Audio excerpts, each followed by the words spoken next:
Labas rytas visiems, jau įsibėgėjo pasaulinė medijų ir informacinio raštingumo savaitė. Aš esu Živilė Kropaitė, sveikinuosi su jumis iš Martyno Mažvydo bibliotekos Vilniuje.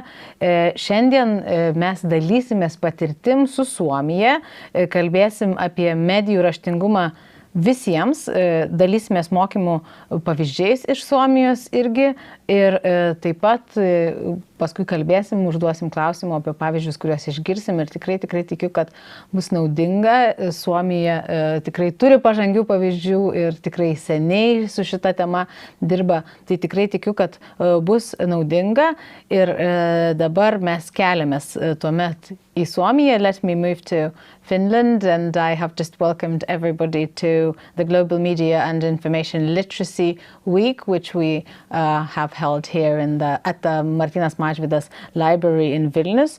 And we will discuss media literacy for all, media education examples from Finland. This will be presented and delivered by Senior Advisor at the National Audiovisual Institute, Julia Alajärvi, who is with us. Thank you so much for joining, Julia. Good morning. Thank you for agreeing to deliver your presentation and share your experience.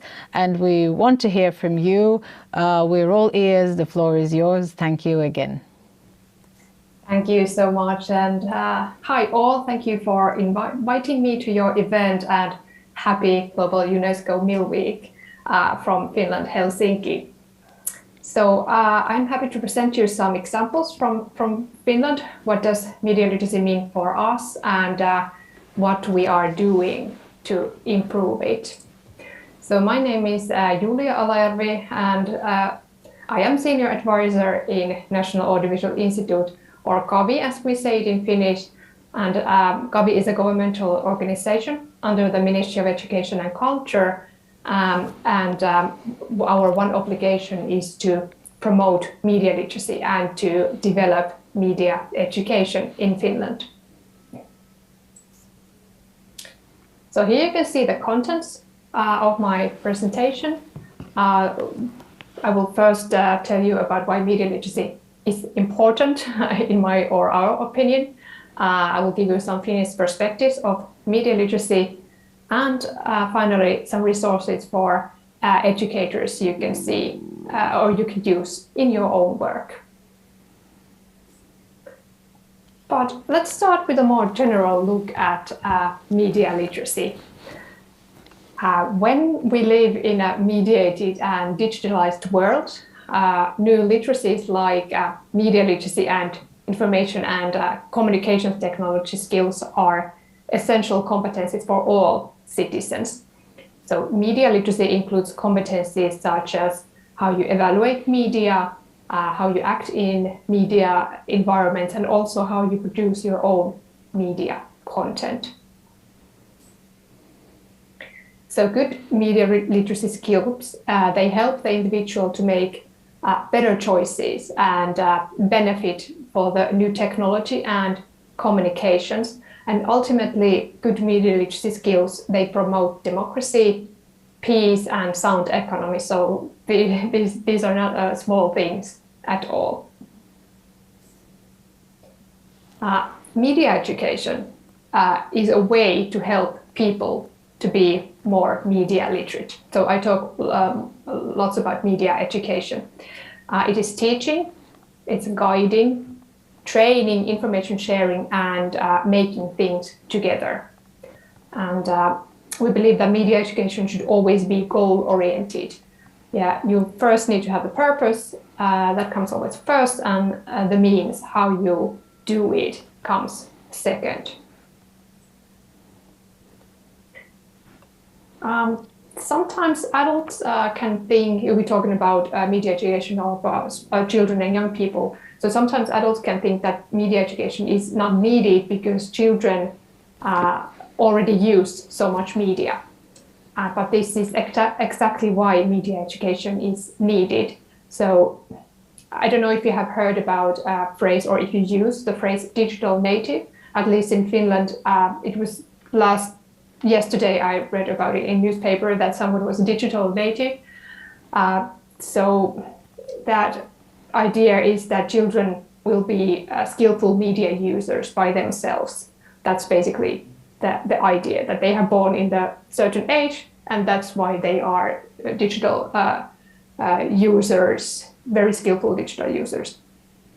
So they may learn fast to use digital technology, just such as tablets, mobile phones, and they may master games and digital toys very well, but that is only a small part of the competencies that are needed to be media literate. And that's why we adults have the responsibility to teach and guide children, young people, how to navigate in life, and in this includes also operating in the mediated culture. So all in all, we believe that there are actually no digital natives after all, or if there would be, it would be mostly my generation who has been living both analog and digital phase. And actually this digital native term was invented when my generation was in that kind of digital native era. I'm born in the early 1980s. Well, media education should also be directed to adults. That's something that has been talked in Finland like maybe 5 years now. It has been on the agenda when we're talking about parents and teachers, maybe grandparents, but also like directed media education for adult population, for people who are working, for the elderly, for everyone. That has been a topic.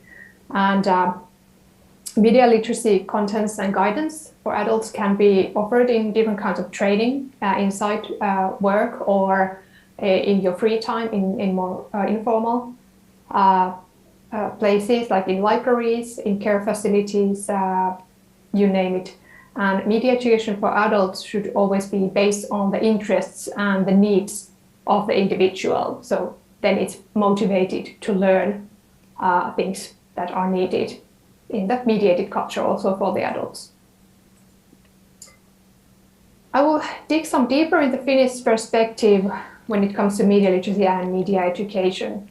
I will start from a slide from the history. So we have a long history of media education in Finland. It has been traced already to the 1950s, where were things like education in mass communication. And then from audiovisual education, we have landed in media education. And our first university level program started in 1997. And at the moment, media education is part of, and media literacy is part of our curricula in early childhood education and in basic education, and also in the upper secondary level. And it doesn't say in the curricula straight that media literacy is part this and this part, but it's under the theme of multiliteracies, and you can find it there. And this is something we are hoping that it will be in the next phase when we are renewing the basic education curricula. We hope that media literacy would be in a bigger role, but it's there, and I will tell you a bit more about that. Well, one of the reasons why Finland has had success in surveys and in ratings when it comes to media literacy is that we have our own policy for it. The media education policy includes a description what media education is at the moment in Finland and a vision how we could improve it. And it consists of 3 major goals. The media education provided in Finland is comprehensive in terms of contents, perspectives, target groups, and geographic distribution. So contents and geographic distribution. So that means it's comprehensive. It's like it has a lot of perspectives. Then media education in Finland is of high quality. So it's meaningful, non-discriminatory, and the quality of media education is based on research. That's important. And then media education offered in Finland is systematic and consistent. And it's targeted for everyone living in Finland. So this is the vision. This is where we want to head. And Kavi is responsible for coordinating. We have been written this guidance or this policy, and we are also responsible for coordinating the actions in Finland so that we can reach these goals, not together, but with the field of media education in Finland. And then this is one way how we can demonstrate. I sometimes show this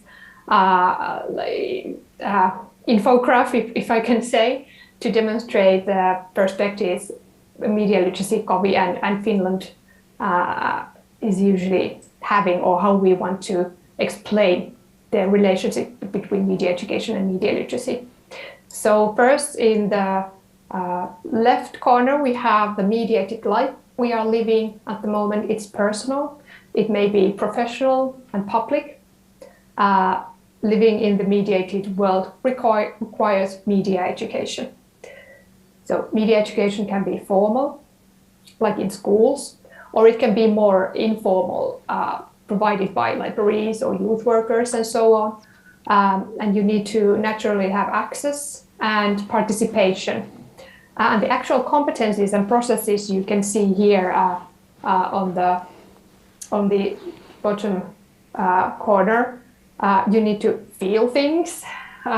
You are feeling things. You need to learn and analyze and evaluate. And learning how to communicate and collaborate is crucial, and also being able to create.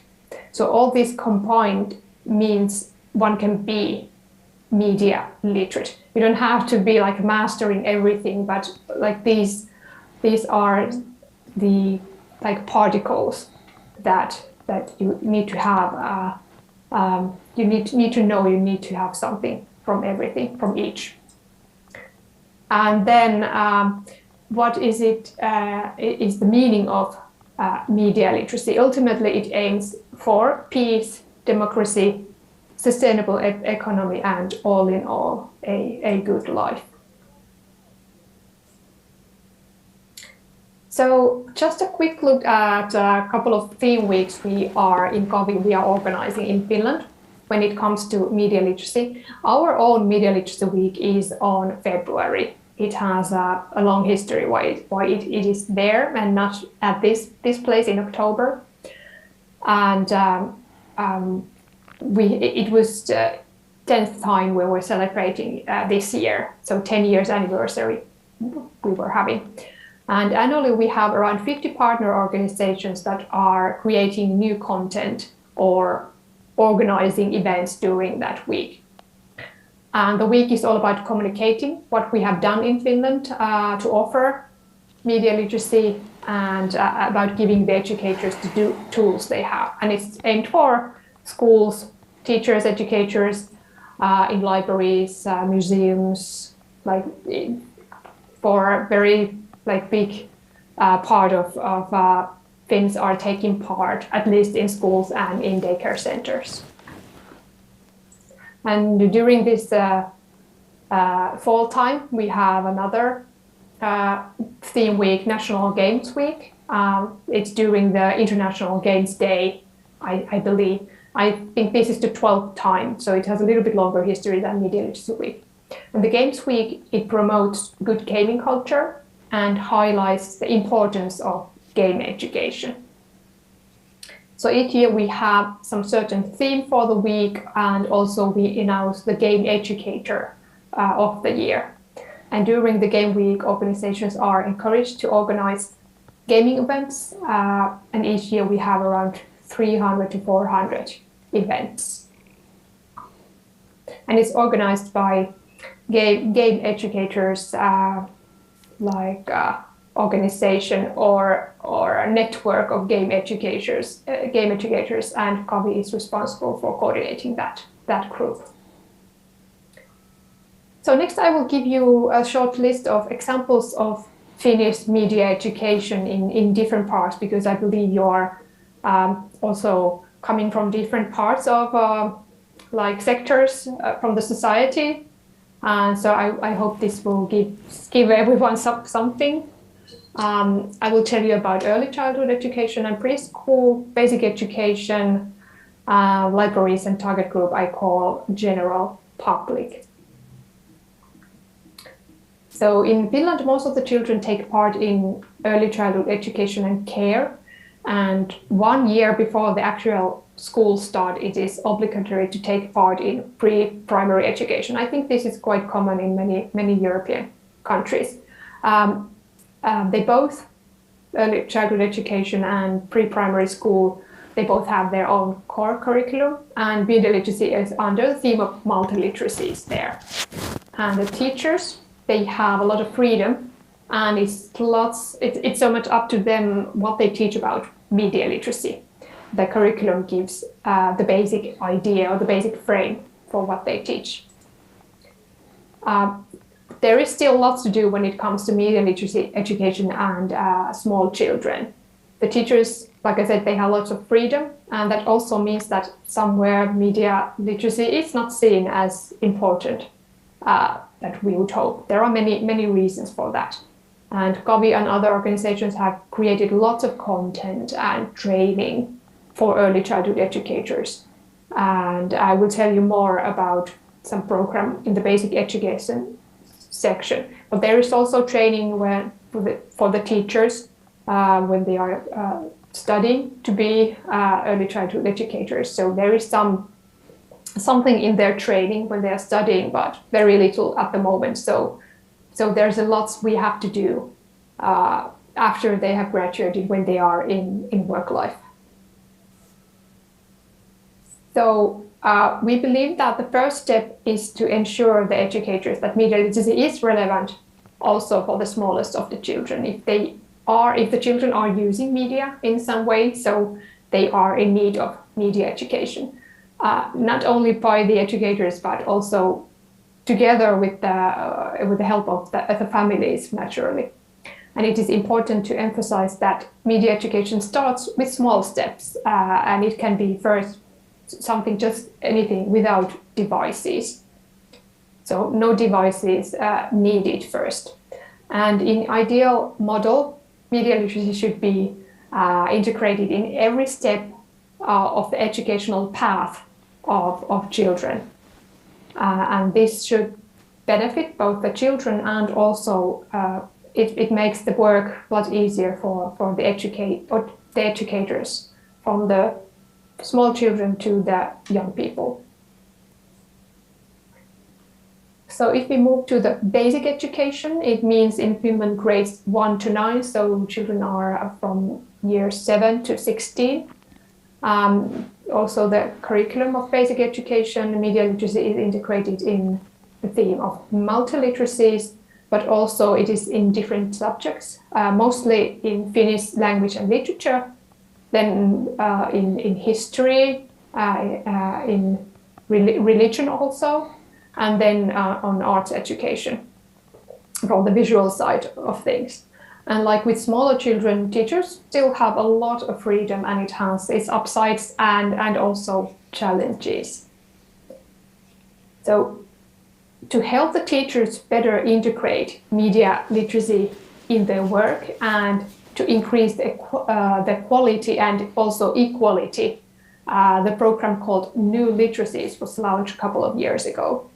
The program, the main goal was to improve the quality and equality, and then the means of how to do it was to create competence descriptions. So this way teachers, they can better evaluate the competencies that children need to have, and if they have reached those competencies.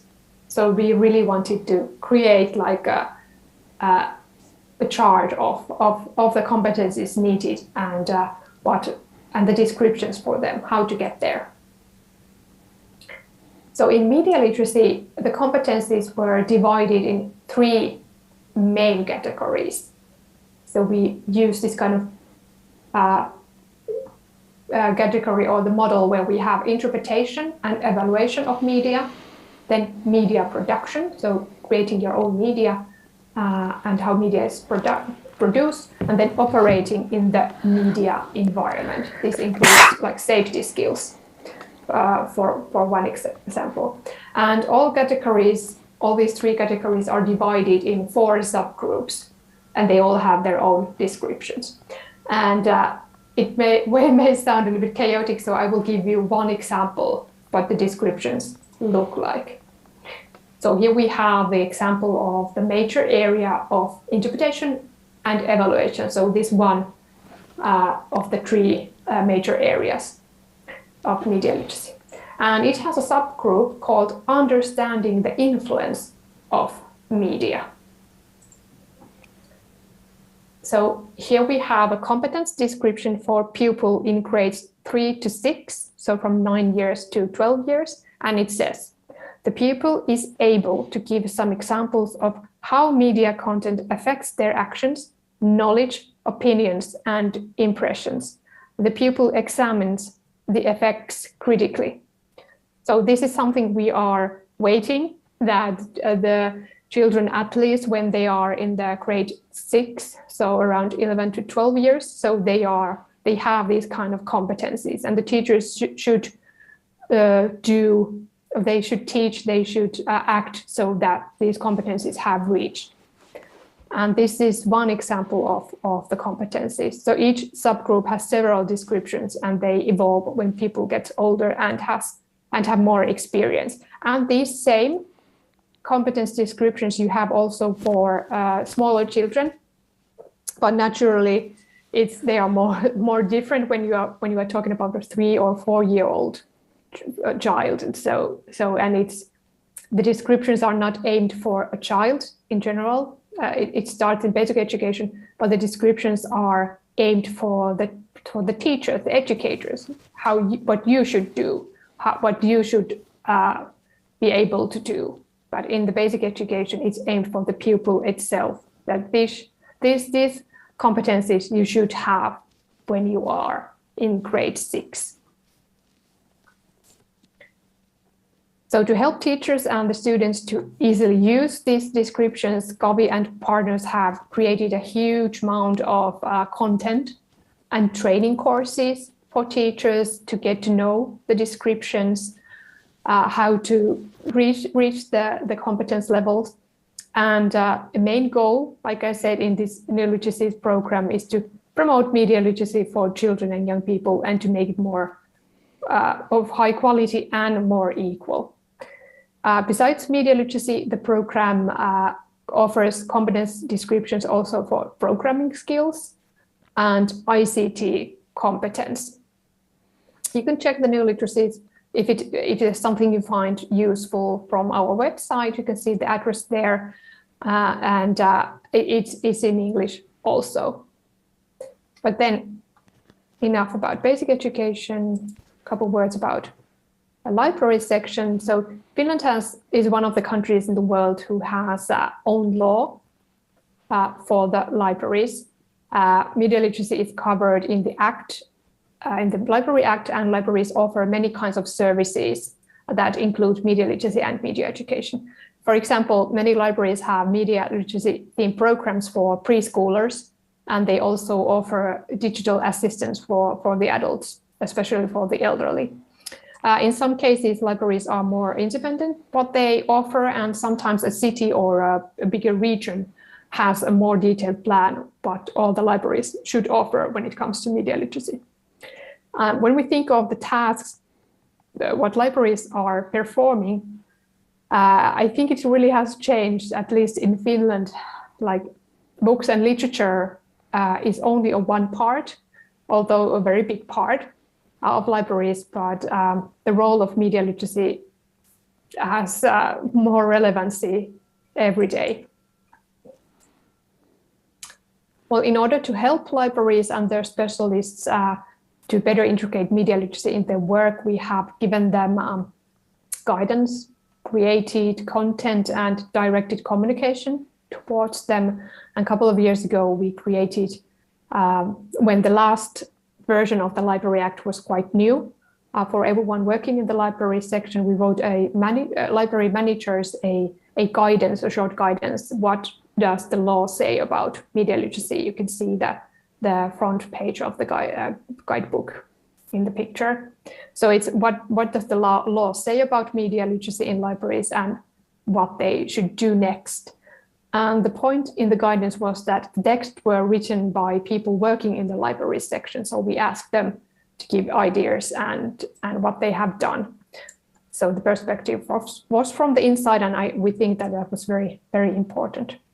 We have also a long history with libraries with this Game Week, National Games Week we have. So most of the events of the Games Week were held in public libraries.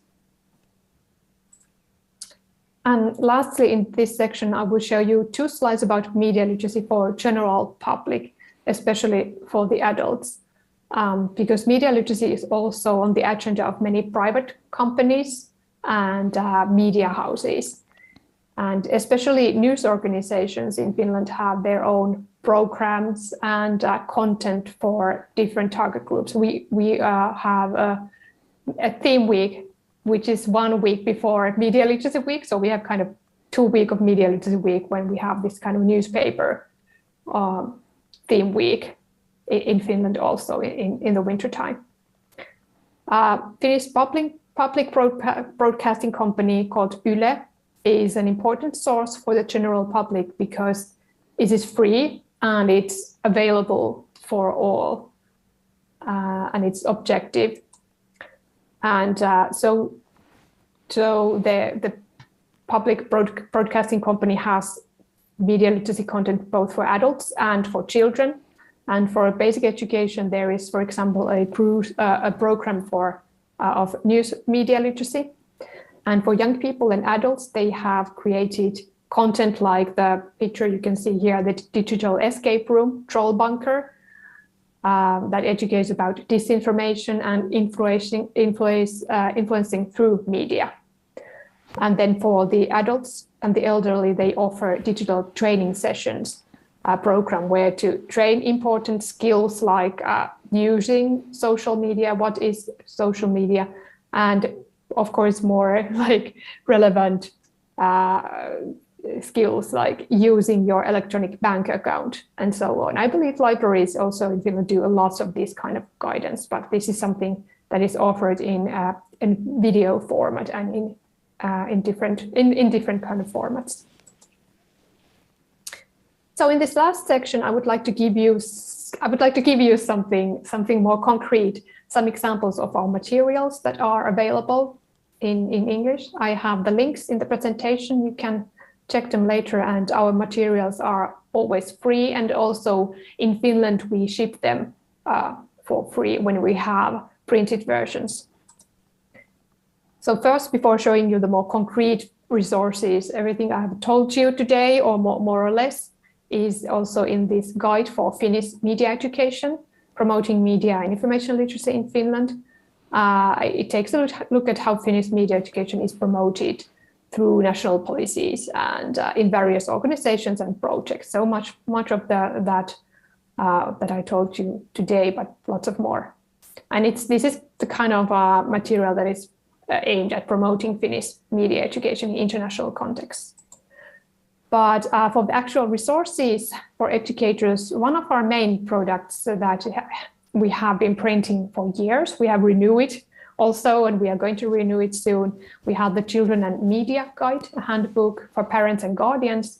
The guide is aimed for parents and other carers at home, and it can be distributed to parents by the teachers if they have like teachers events or events for parents, parent evenings, or so on. So they have been distributed there.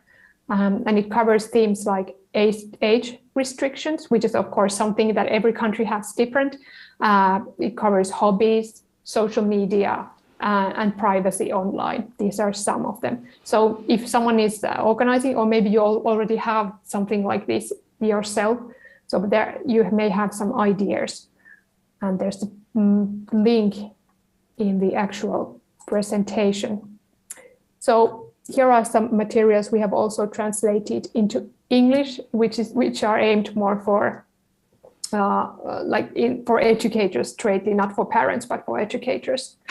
So we have messages in a bottle. It covers empathy skills through media education. This was a thing when hate speech first was a big thing. It's still unfortunately a big thing, but when it was like, it was starting to be like a very big issue. So messages in a bottle about empathy skills. And then more about like disinformation, searching for reliable information, material on science and information. And then digital gold miners, it contains information about and activities about data mining, big data, and like the earlier states of algorithms and so on.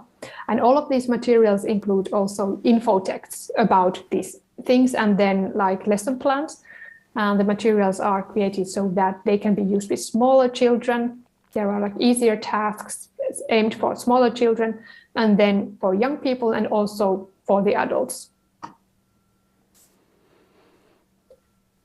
So these illustrations you have seen in this presentation, if you have been watching it, and they are also available for you for free. So you can use them in any format you like. You can have a very high quality picture and print a poster if you want. You can make a cardboard picture, or you can use it in your presentations, or just have a picture on the wall or anything. So we have created with the CC 4.0 license, and it's used for everyone. These pictures are designed by a young Finnish illustrator called Rosa Hepomäki. So they are media related pictures with different kind of people. You can see here are pictures usually only of children, but there are also adults, as you have seen maybe in my presentation. And then we have also another set of pictures by an illustrator called Janne Kukkonen, free to use as you like, just in your work, in your free time, however you like. Altogether, we have around 40 pictures available about media use and different kinds of people in them. And we are creating the next set of pictures at the moment. So soon there will be like 60 pictures available, and they are in high format. So you can also print them in quite big pictures.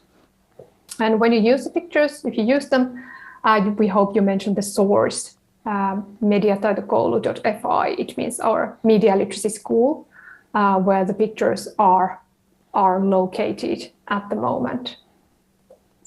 But from my part, I want to thank you for this opportunity to speak to you in this event. And I guess if anyone has any questions or comments, I'm open to answer them. Thank you. Thank you so much for your presentation. Thank you for sharing your examples. I want to first of all start with the pictures that you have shown. There is really plenty.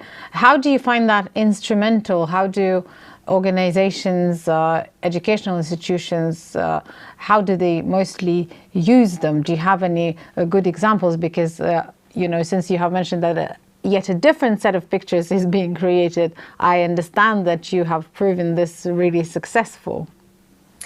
Well, first of all, it is used by us, so it is mainly made for us. So because we communicate so much in social media, and it's difficult to. We always want to have a picture. It's easiest. It's best to have a picture that is related to the picture, and we want to give like a message about media literacy, what it can be, and the pictures give you the tone.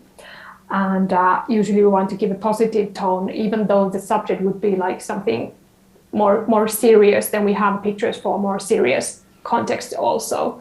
And so mainly it's for us in social media, and what we print. We have lots of materials about what we do. And then one year we thought that why not make this at CC4 license that everyone can use. And we have met those in many various, usually libraries, when they have posters that they have some event they want to about media literacy, so then they are using our pictures. So posters are something, or in the presentations we have seen people not in our organizations, they are using in the PowerPoint or but usually in social media and so on. But it would be nice to know if schools have also have them. I believe they have, but that's something that the schools, they are working inside. They are not communicating outside what's happening, so we don't have the inside how they have used those. And you have mentioned libraries now. You did mention libraries in your presentation as well, and you have said that there is a sort of a switch from libraries being places where people just, come and take books out, but you have said that they do pay a lot of attention to the media literacy. So I just wondered, what would a regular Finnish citizen normally do in the library in terms of media literacy activities? Well, first, if you are an adult, when you go there, if you have, it varies a lot. When I have been talking with the people working in libraries, last time was a couple of weeks ago when I had visitors from one of our biggest cities. They were coming for some tips about media literacy. So they have, first of all, it's a big city of Tampere, so they have the resources. So they have people who are especially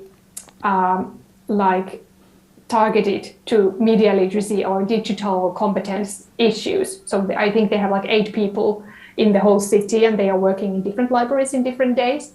So if someone comes to the info desk and asks about, I need help with using my bank account, or I need help with this kind of format, or I need help with my newspaper, something, or anything media related. It can be very digital skills oriented, not so much about media literacy itself, like critical thinking or so on. So they have a person who they can just, okay, please go talk to this person, or we can help you. Or some libraries they have trained their personnel so that everyone can help a bit. But really people have, because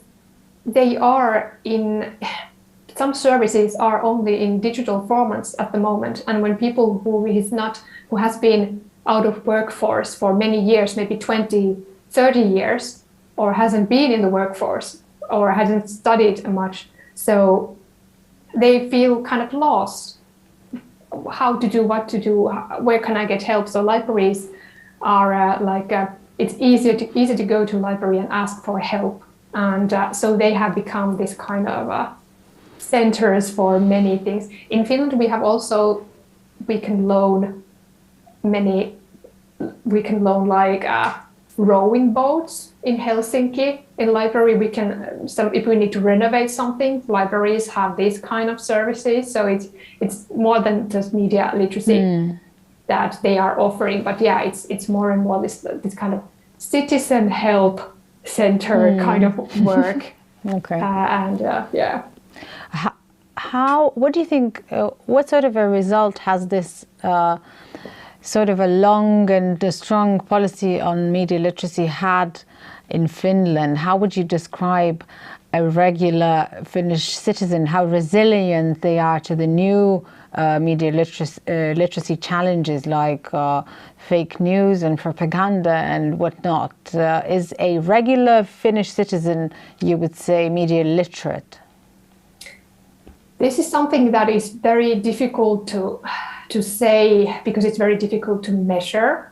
So we have to see different kind of things or different kind of parameters that this is true. We have had, or we are trying to have some kind of meters or indexes, but there are some surveys or kind of many surveys where Finland is in the top ranks or the first. But there's always difficulty to ask or to measure these kind of things. But what we are seeing from the cohesion of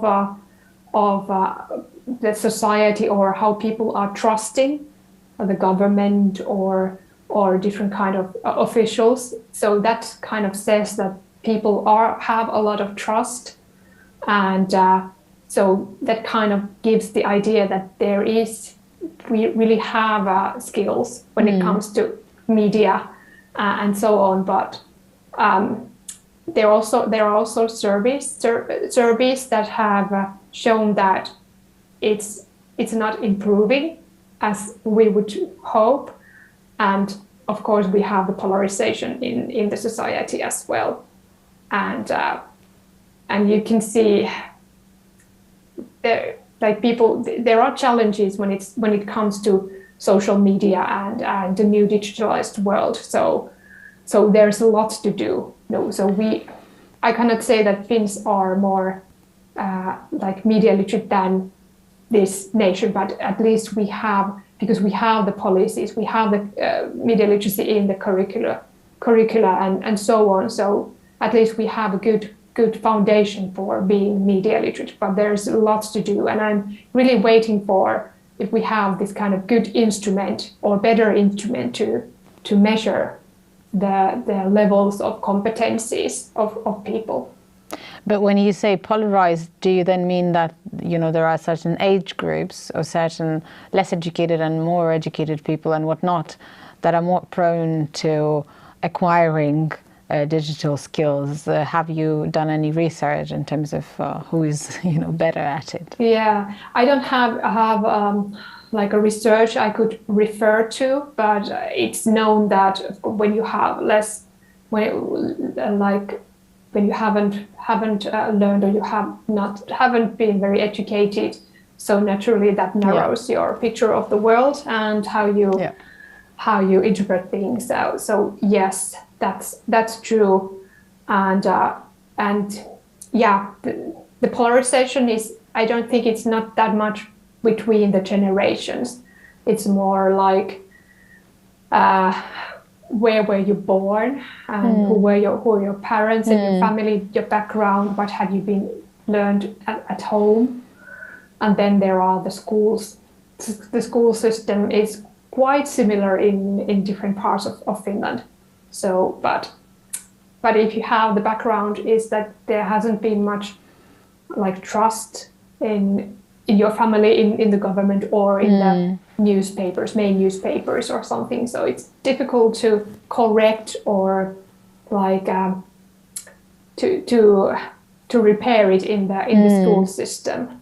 In Lithuania, what we have noticed, I think this is not based on research, just probably personal and general observation, is that when Russia launched its war on Ukraine, certain people who everybody considered, really educated and intelligent, acted very emotionally and shared a lot of fake news, which then was sort of confronted and commented by other people, look, this is fake news, don't do it. And then they would update their statuses on social media saying, if this was correct, then, it would be very good or it would be very bad. But it was surprising to see that even people who you would think are really media literate did not really have that. Maybe it had to do with a really unprecedented situation and, emotions that come in to play when we talk about fake news and everything.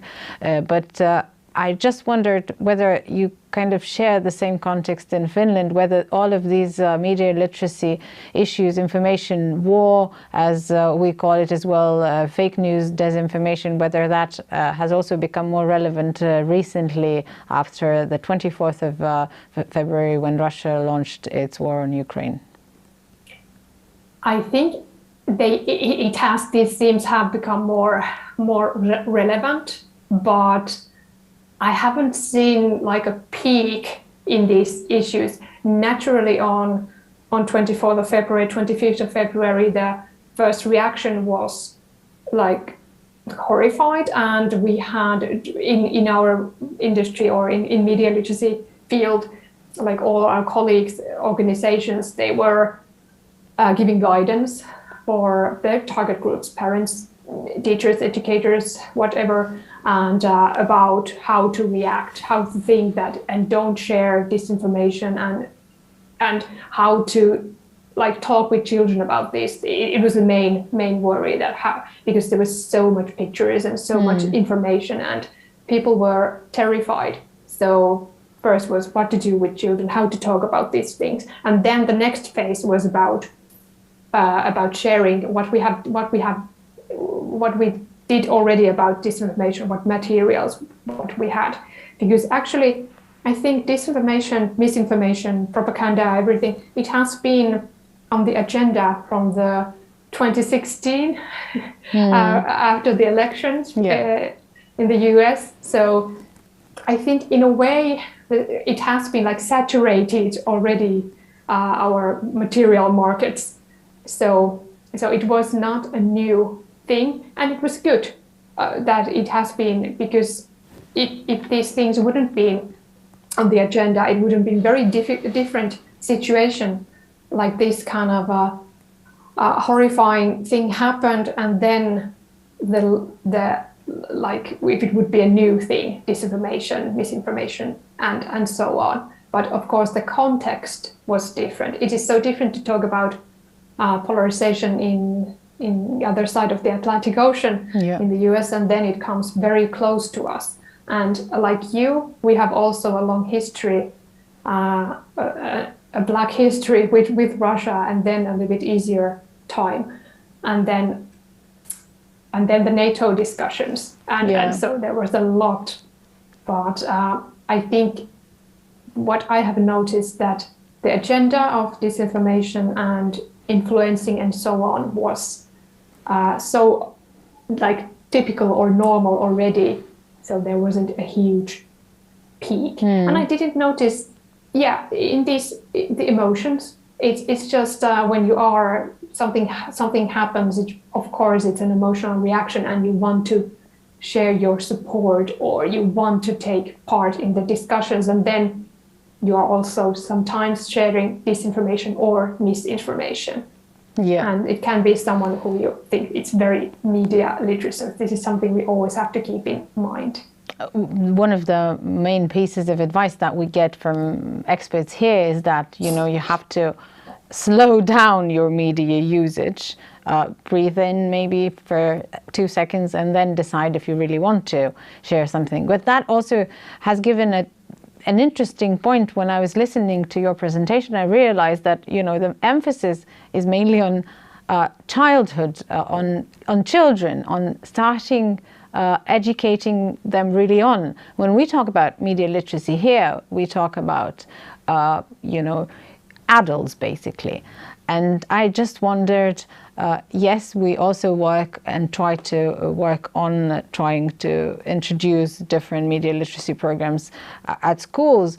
But would you say that this is the gist and the core of it, that you start as early on as possible, and then you get, media literate? Because it's interesting to see that even early years, 3 years on, 3 years old, you should be thinking about media literacy already if you're educating, let's say, children.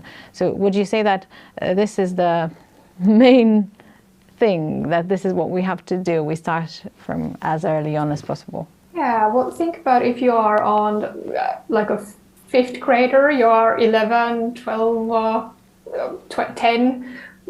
It's different in different countries, and then you have the first lessons where media literacy is introduced in some way, but you have already been using media for many years.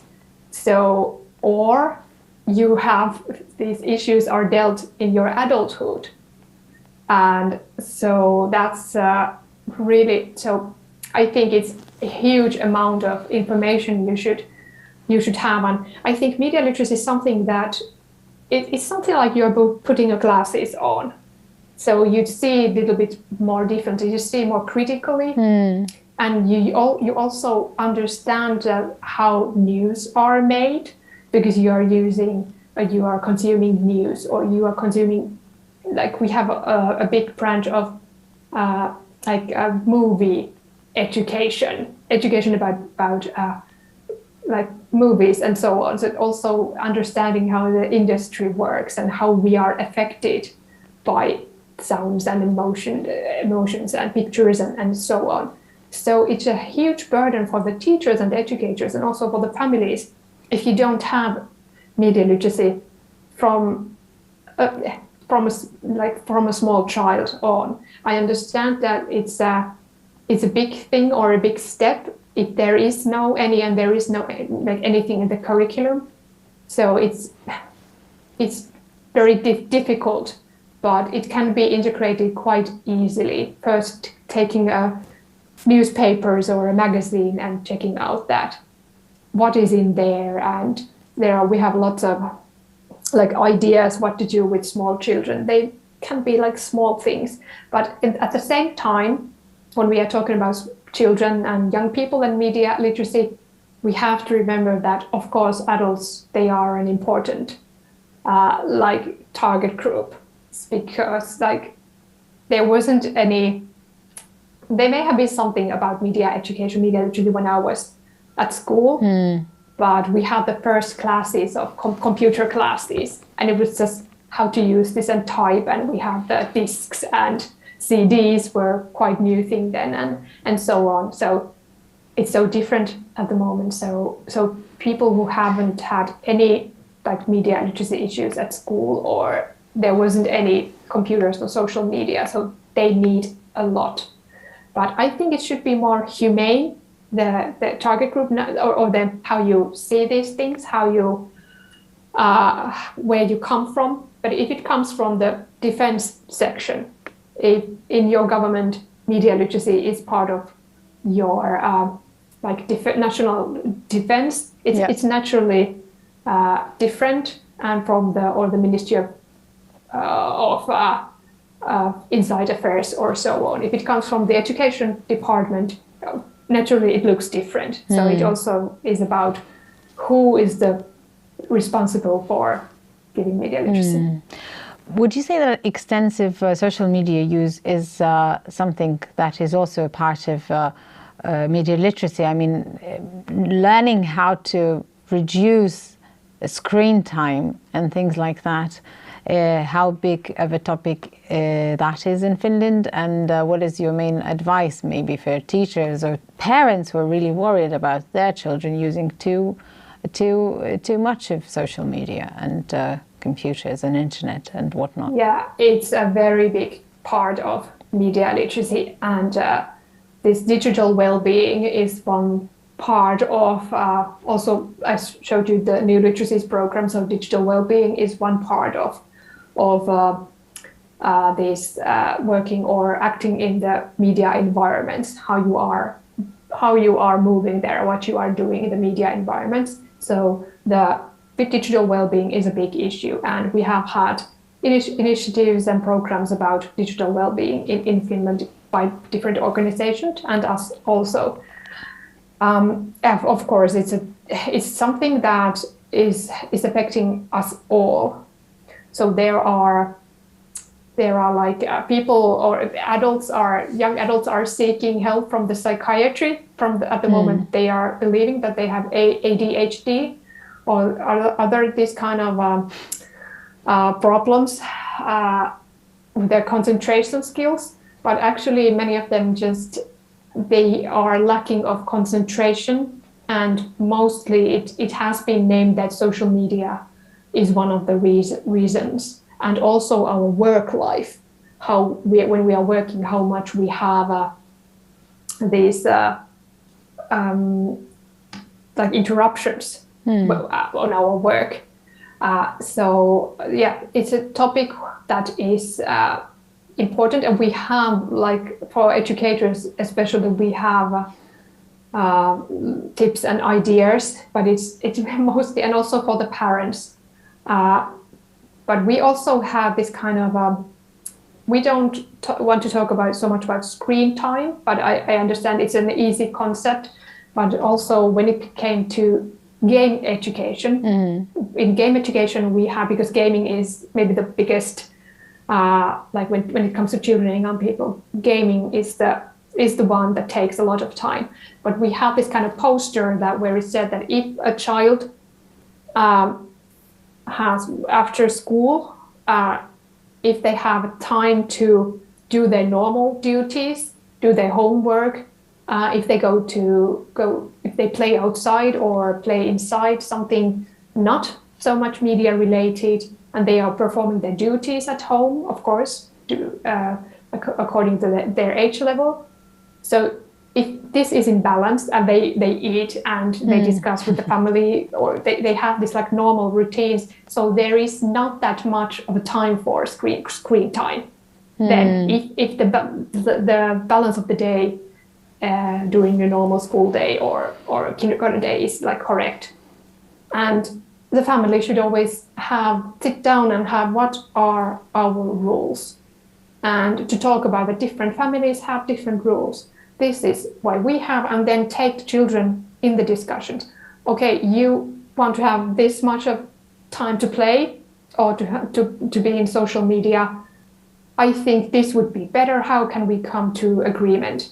And so that it's not from this level, from the adults, but that the children are heard and they know why. So, and when they're older, you have to have another agreement. I think this could be something that could be done. That's a good piece of advice. Look at your children's schedule, and if they are spending too much time on social media, maybe try to discuss that schedule with them, right? But then, last but not least, just to finish off, let's also give some instrumental advice to, let's say, educators. If I'm a kindergarten teacher and I'm dealing with 3, 4, 5-year-olds, and I wanted to teach them something about media literacy today, what would I do? What would that be? What would that small little step be?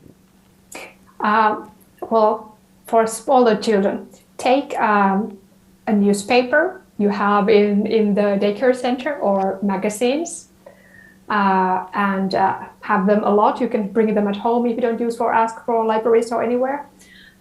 Take them, look them with children. First, it depends if they are like smaller, just seek for people. First, seek where are people.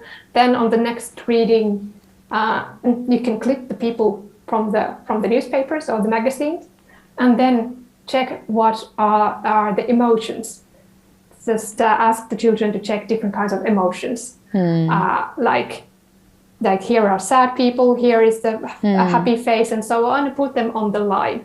This is something I recommend to start without any devices, and this is also education of emotions. So it's emotions and media. You can take this kind of small, and then you also come acquainted with very important media, a newspaper or a magazine, and start with these, and you can just variate or find different kinds of works, professions with a little bit older children. Here's a truck driver, here's a nurse, and so on. You get to know the paper or the media, but then you have some kind of content and you can discuss it with children. Something like this, just to start. And this is a good start for the And then hopefully when they will have grown up, the newspapers in its physical format, they hopefully still exist. But, if they don't... Yeah. It's easier to click if you do this with tablets or computers. Then you have to do it a little bit differently. But the next step would be, let's check this in tablets. The same newspaper is in tablet. It's in this format and this. So you can just variate it.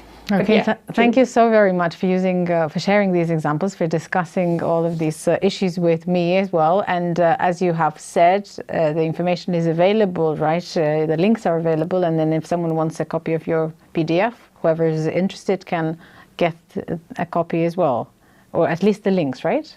Yeah, the copy of I have the PDF sent to you, so it is available for everyone. Okay, thank you so much. Thank you for joining us. So we wish you good luck with your work in the field of media literacy. Thank you. Ir aš noriu su visais atsisveikinti, padėkoti, kad žiūrėjot ir palinkėti gražios likusios dienos ir gražios informacinio raštingumo medijų savaitės, kurią skelbia UNESCO. Iki naujų susitikimų.